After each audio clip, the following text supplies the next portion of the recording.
The Chinese public follows its government's lead in terms of its anti-Korean sentiment over the deployment of a powerful piece of U.S. military hardware to Korean soil. Although the initial rage has subsided, the two countries' relationship could have been damaged beyond the point of no return.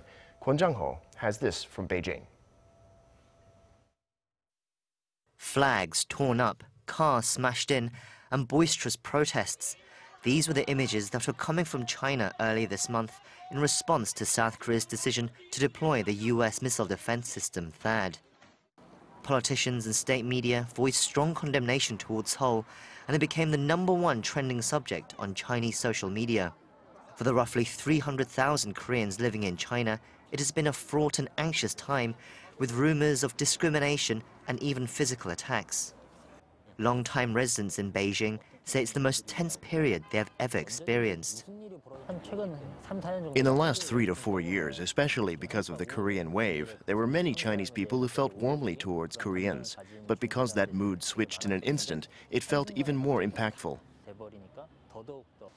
However, despite initial fears, the Korean embassy in Beijing confirmed that thankfully no major incident or injury has taken place so far.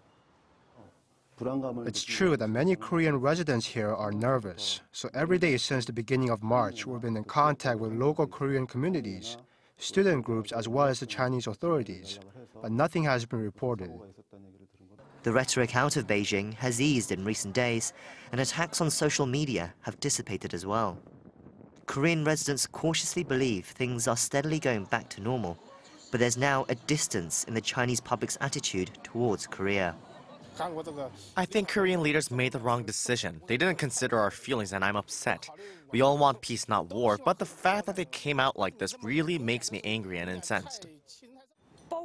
I used to like Korea. I used to use a lot of Korean products and visit Korea as well. But after what they did with that, I can't do these things anymore. If I did, it would mean I would have no love for my country. Can Korea and China's relationship ever go back to the way things were? While THAAD is in Korea, China says no. The economic and cultural relationship could recover, but the political and security issues cannot be resolved. The only way out would be as if North Korea were to give up its nuclear weapons, meaning there would be no need for THAAD. But until then, the situation will not change. The height of the anti-Korea sentiment seems to have passed for now, but resentment remains. And with a THAAD deployment still to come, the previously close Korea-China relationship may never be quite as warm again. Kwon Jang-ho, Arirang News.